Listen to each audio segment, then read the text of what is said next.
Nah, narasumber yang pertama yang akan menyampaikan paparannya adalah Bapak Komarudin Watubun SH, MH. Ya. Tadi sudah diperkenalkan oleh Bapak Ketua bahwa beliau adalah anggota DPR RI ya, dari fraksi PDI Perjuangan yang daerah pemilihan Papua. Dan beliau dipercaya ya, untuk memimpin pansus mengenai revisi Undang-Undang Otonomi khusus Papua ini.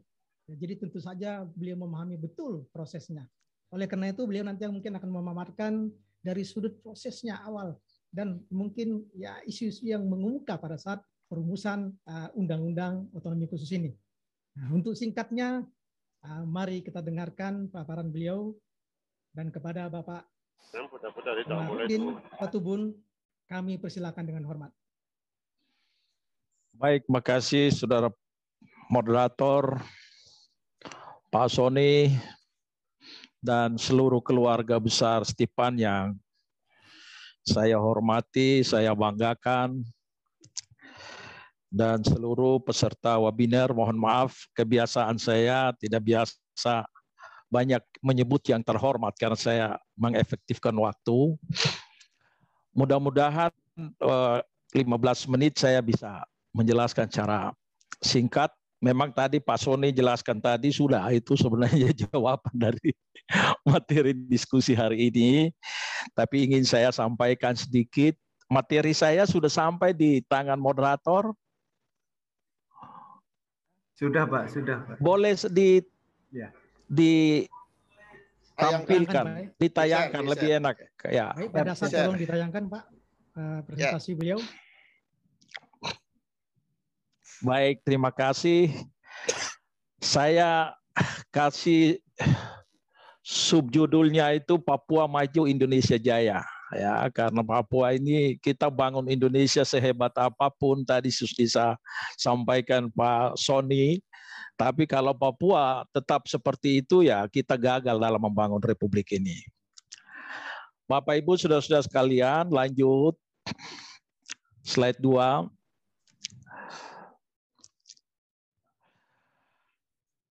Tugas fungsi kami DPR itu ya fungsi ya, slide 2 naik.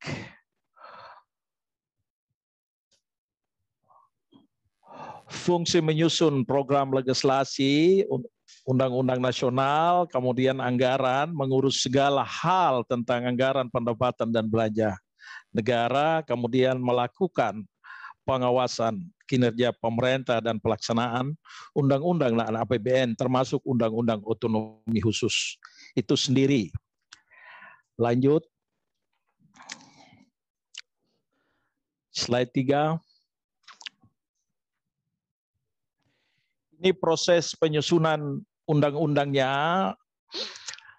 Jadi dari sinilah lahir undang-undang.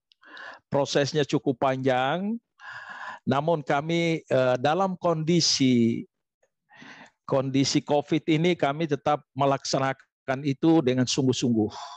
Kenapa kami laksanakan itu dengan sungguh-sungguh? Karena memang aspirasi di Papua tentang otonomi khusus ini ada pro kontra yang luar biasa. Paling tidak ada 3 kelompok di sana, kelompok yang mendukung pelaksanaan Otsus diperpanjang, revisi boleh dilanjutkan, ada kelompok yang ingin evaluasi diperpanjang tapi harus didahului dengan evaluasi secara menyeluruh, dan ini kelompok intelektual. Kemudian ada kelompok yang sama sekali tidak menerima untuk dilanjutkan. Tetapi tentu kita harus dengan sikap bijaksana untuk menghadapi 3 hal itu. Caranya apa? Caranya adalah Pansus berusaha dengan kondisi yang begini berat karena COVID, tetapi kami lakukan rapat dengar pendapat umum di Papua maupun Papua Barat dengan melibatkan semua stakeholder. Ya, di Papua Barat di kantor gubernur, di Papua di Hotel Swissball, kemudian di Timika. Nah, Tetapi di Jakarta juga kami libatkan stakeholder dari pemerintah, hampir seluruh menteri sektoral kita undang, dari Panglima TNI kita undang, Kapolri, Kejaksaan Agung, semua kita undang. Kenapa kita undang itu? Karena proses revisi ini tidak didahului oleh sebuah evaluasi yang menyeluruh apa saja yang sudah kita lakukan selama 20 tahun ini. Oleh karena itu dalam keterbatasan itu kita memaksimalkan untuk mendengar berbagai aspirasi terutama dari masyarakat Papua sendiri. Lanjut. Slide berikut.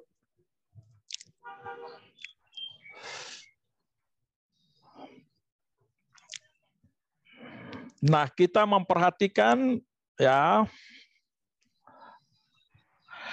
dalam menimbang khusus butir A, ini kita menekankan bahwa dalam rangka melindungi dan menjunjung harkat martabat, memberi afirmasi dan melindungi hak dasar orang asli Papua, baik dalam bidang ekonomi, politik, maupun sosial budaya, perlu diberi kepastian hukum. Lanjut.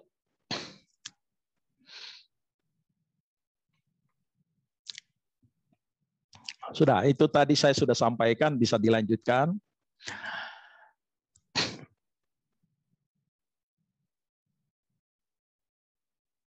Nah, di sini kita perlu beri kepastian hukum.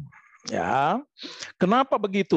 Karena pengalaman kita 20 tahun selama otonomi khusus, ini yang diperbincangkan di publik, saling tuduh menuduh di publik adalah soal dana besar, kemudian korupsi, tapi tidak jelas siapa yang bertanggung jawab.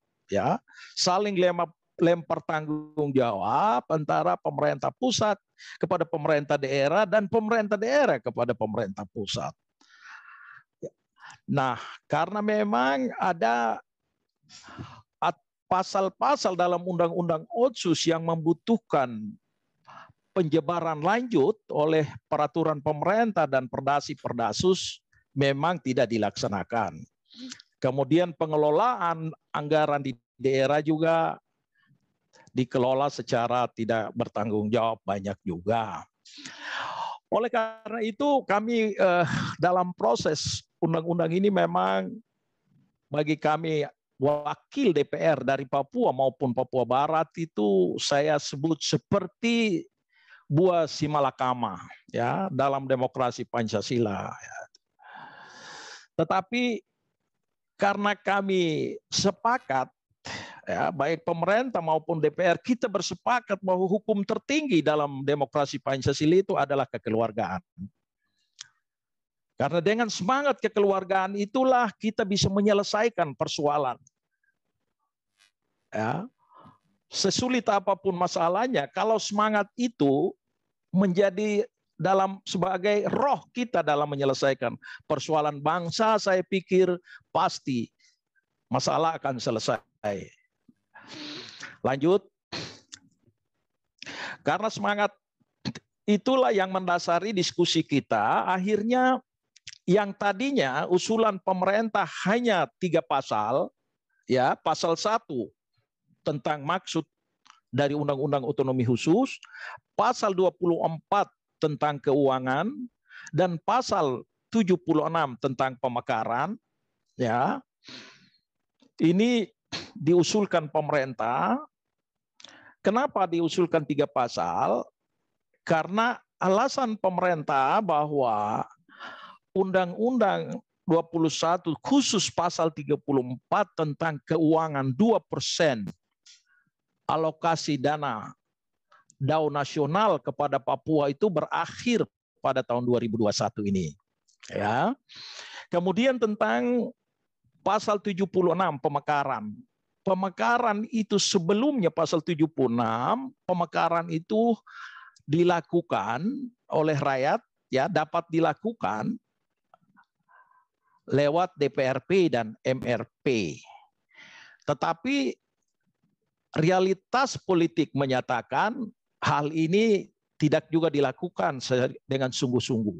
Contoh, Papua Selatan itu sudah sekitar 20 tahun ini memperjuangkan pemekaran, tetapi tidak pernah diproses dengan benar, ya. Padahal diproses kepada pusat belum tentu juga dimekarkan kalau persyaratan-persyaratannya belum lengkap. Tapi ini prosesnya tidak dilakukan dengan baik. Atas pertimbangan itu pemerintah merasa perlu ada ayat baru yang memungkinkan untuk pemekaran dilakukan bisa lewat DPRP, MRP, tetapi juga oleh DPR dan pemerintah pusat atas usulan rakyat Papua sendiri. Kenapa? Karena Papua itu bagian integral wilayah Republik Indonesia yang memang kalau lihat kepentingan rakyat mau dimekarkan dan juga kepentingan strategis nasional itu bisa dilakukan. Makanya ditambah ayat di situ. Jadi selain lewat DPRP dan MRP seperti undang-undang terdahulu sebelum direvisi, ditambah ayat lagi, satu ayat boleh juga rakyat mengusulkan lewat pemerintah dan DPR RI sebagai pembuat undang-undang untuk melakukan pemekaran. Ya, nah tentu pemekaran itu kemudian ada syarat-syarat yang harus dipenuhi. Itu 3 usulan dari pemerintah. Nah itu yang tadi saya sebut, kami ini seperti buah simalakama. Ya. Tetapi atas semangat kekeluargaan tadi, saya sebut demokrasi Pancasila, hukum tertinggi tadi, kekeluargaan itulah akhirnya pemerintah sepakat dengan usulan fraksi-fraksi di DPR RI 15 pasal di luar substansi yang diajukan, ya. Kemudian 2 pasal substansi di luar undang-undang. Ini 2 pasal di drop baru sama sekali baru masuk. Dari konstruksi seperti begini kita hubungkan dengan judul diskusi kali ini dari segi regulasi saya kira sangat cukup untuk memberi perubahan di Papua. Akhirnya total menjadi 20 pasal perubahan. Dan ini baru mungkin terjadi dalam pola revisi undang-undang di DPR. Biasanya dalam Undang-Undang nomor 12 2011 revisi itu hanya diajukan di bawah 50% kalau dilakukan revisi. Ya. Nah kita pemerintah sangat bijak menerima usulan itu. Kemudian Bapak Ibu saudara-saudara sekalian, di sini ada Undang-Undang nomor 2 tahun 2001 ini tentang kekhususan bagi orang asli Papua, ada 4 hal. Ya. Ini kita bicara tentang afirmasi. Jadi bicara Otsus Papua itu tidak bicara saja kasih duit banyak ke sana, tidak. Karena di situ harus ada afirmasi di bidang politik, afirmasi di bidang kebudayaan. Ya, ini lebih bersifat otonomi khusus, ini bersifat afirmasi. Oleh karena itu DPR untuk afirmasi politik, anggota DPRD yang tadinya semua dipilih lewat pemilihan umum, ya memang karena ada juga di undang-undang lama itu ada diberi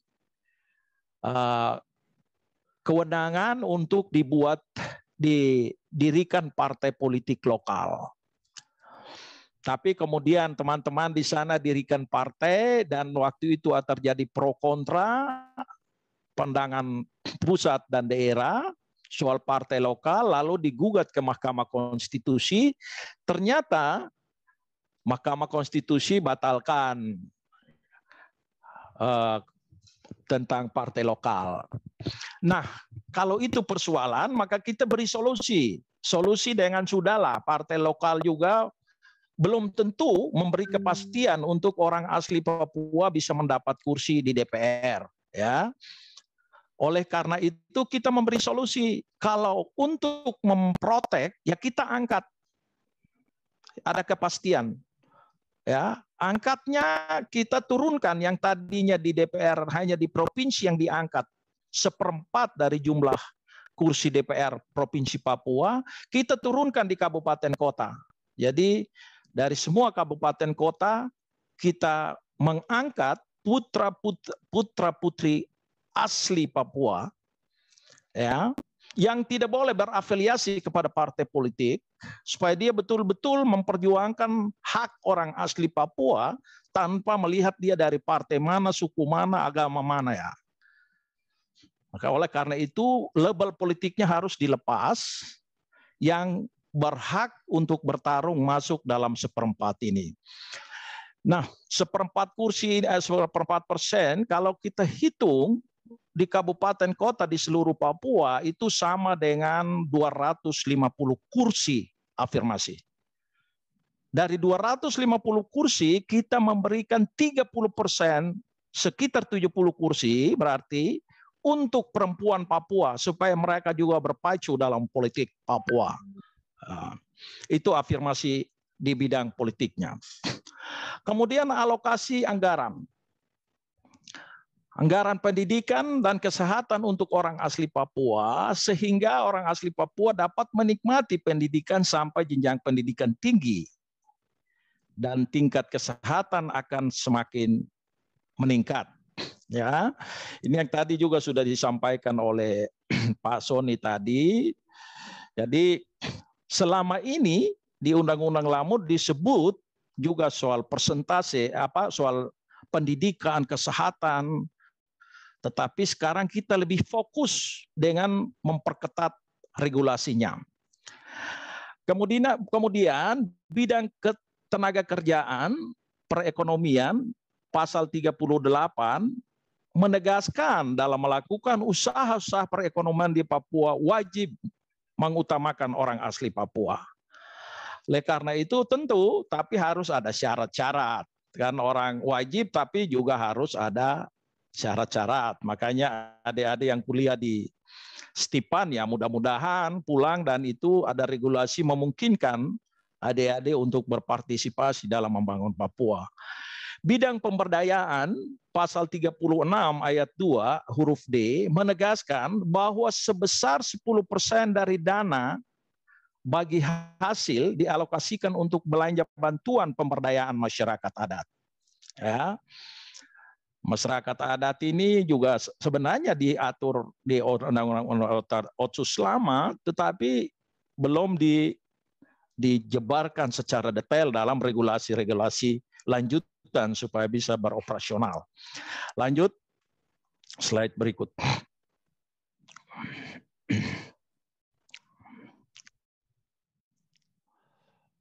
Nah, ini tadi saya sudah jelaskan, saya langsung menghitung supaya ini gambaran pembedakan Otsus yang lama, kemudian revisinya seperti begini, kemudian ada harapan atau tidak ada harapan, kira-kira itu gambarannya. Tadi, kursi seluruh DPR Papua, kita alokasikan 250 kursi di tingkat kabupaten kota. Yang tadi nomenklaturnya DPRD menjadi DPRK, DPR Kabupaten Kota. Itu 250 kursi, kemudian kita kasih lagi protek terhadap perempuan 30%, jadi 70 kursi. Lanjut.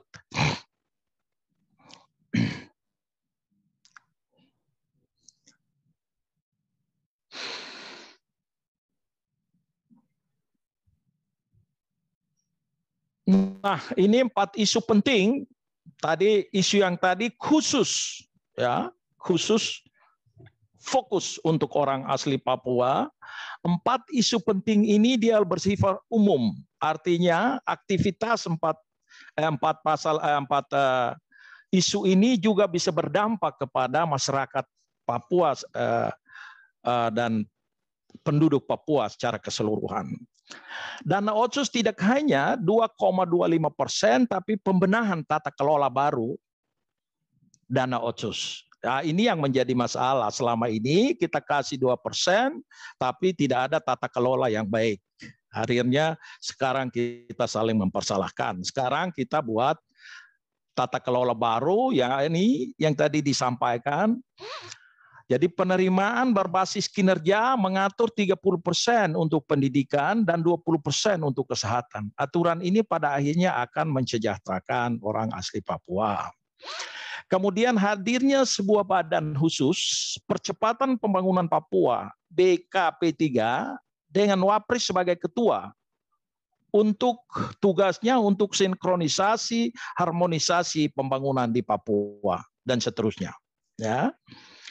Lembaga ini kita adopsi undang-undang Kepres nomor 9, Inpres percepatan nomor 9 itu, daripada setiap presiden buat Inpres, masukkan ini menjadi undang-undang, masuk dalam undang-undang otonomi khusus. Apa maksudnya? Supaya siapapun besok menjadi Wapres, beri tanggung jawab oleh undang-undang ini untuk mengurus Papua. Karena masalah Papua ini masalah serius. Pengalaman selama ini, kenapa ide ini muncul? Pengalaman selama ini setiap kementerian bikin Des Papua. Tetapi ketika tanya masalah Papua, orang juga tidak mengerti bagaimana cara menangani masalah Papua. Ini kita harus pangkas, ya. Jangan dibuat lembaga banyak-banyak untuk menghabiskan uang negara untuk Papua menjadi tempat bermain, tapi tidak menyelesaikan masalah. Itu makanya kita kasih tanggung jawab. Ini loh tanggung jawab ini karena Papua yang urusan besar, dikasih Wapres bertanggung jawab langsung kepada Presiden. Nah, ini kita lihat. Ya. Tapi paling tidak pemerintah cukup serius, akhirnya ini diterima. Ya. Jadi Inpres kita adopsi masuk di undang-undang. Wapres, Ketua, Menteri Keuangan, Menteri Dalam Negeri, dan Bappenas. Kemudian siapa lagi anggota lain? Setiap provinsi Papua menentukan akan dibuka pendaftaran secara terbuka untuk orang tokoh-tokoh Papua dari kalangan apa saja yang nanti didaftar, akan dilakukan seleksi secara terbuka. Salah satu akan ditentukan kemudian dari hasil uji kelayakan atau fit and propernya, kemudian ditentukan mewakili provinsi Papua, kemudian satu mewakili Papua Barat, dan kalau ada provinsi lain yang muncul, ya seperti itu satu-satu orang. Sekretariat ditempatkan di sana. Tujuannya apa? Dengan kehadiran ini kita harapkan ada kehadiran istana di Papua. Daripada kita bikin badan sana, badan sini banyak-banyak, tapi tidak bisa diandalkan mengurus Papua. Pertimbangan berikut adalah dengan Wapres, dengan kapasitasnya bisa mengkonsolidasikan seluruh menteri, kemudian para bupati, kepala daerah dalam waktu singkat bisa dikonsolidir semua untuk menangani masalah Papua. Kalau antara para menteri, mohon maaf, ego sektoralnya buat masing-masing merasa diri besar, tidak bisa menyelesaikan masalah dengan baik. Akhirnya yang terjadi untuk tidak saling melempar tanggung jawab. Kemudian pemekaran dapat dilakukan atas persetujuan DPRP, MRP tadi. Ini tujuannya adalah untuk memberikan jaminan dan ruang kepada orang asli Papua dalam aktivitas politik. Pemerintahan, naik sedikit. Slide-nya naik sedikit.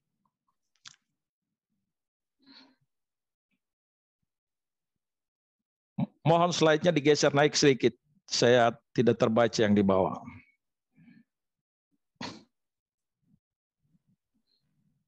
Belum, yang tadi belum. Turun dulu, turun. Saya belum jelaskan selesai poin berikutnya. Ya. Kemudian penyusunan peraturan, ya. Jadi pengalaman masa lalu 20 tahun yang lalu membuat kita tidak boleh mengulangi lagi kesalahan itu. Akhirnya kita sepakat untuk peraturan pemerintah dalam pelaksanaan Undang-Undang Otsus perubahan ini diberi waktu 90 hari. Seluruh PP-nya sudah harus diselesaikan oleh pemerintah. PP yang harus disiapkan itu ada 7 pasal yang mengatur harus dijebarkan di PP, tetapi kita membagi 2 klaster, jadi 1 klaster tentang PP tentang keuangan, kemudian 1 klaster tentang PP tentang tata kelola pemerintahan. Lanjut.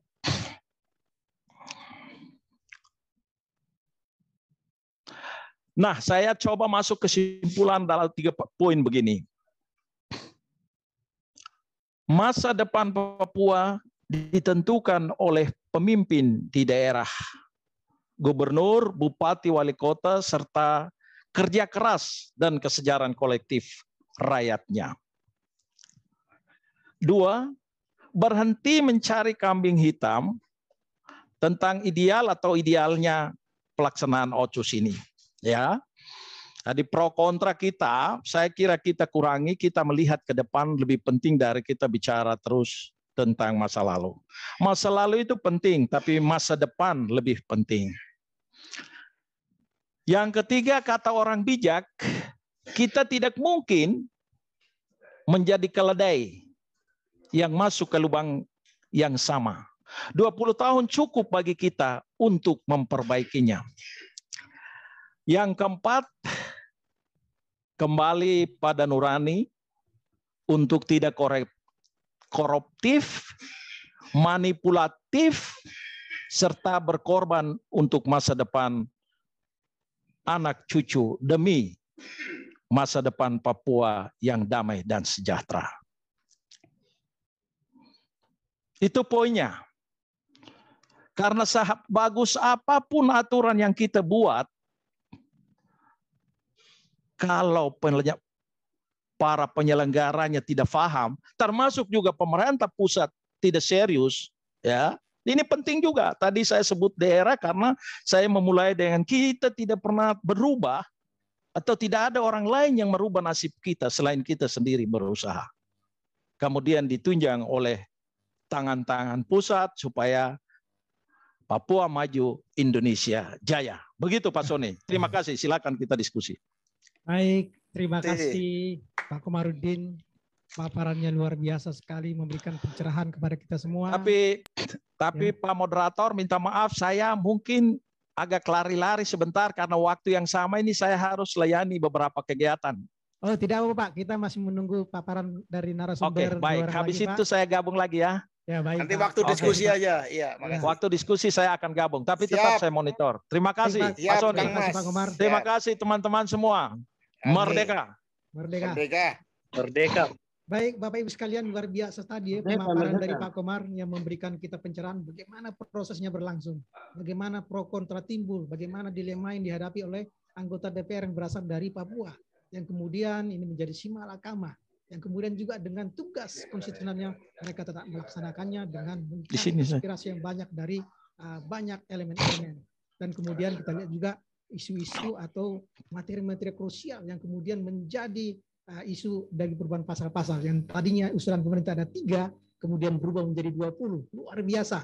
Yang kemudian titik tolak atau fokus kepada orang asli Papua itu benar-benar dilaksanakan atau diwujudkan dalam pasal-pasal yang terjadi afirmasi-afirmasi tadi. Terutama juga tadi sudah disinggung Pak Ketua mengenai DPRPK. Ada 1/4-nya ya, luar biasa. Jadi kesempatan orang-orang asli Papua untuk maju supaya berkontribusi sangat besar.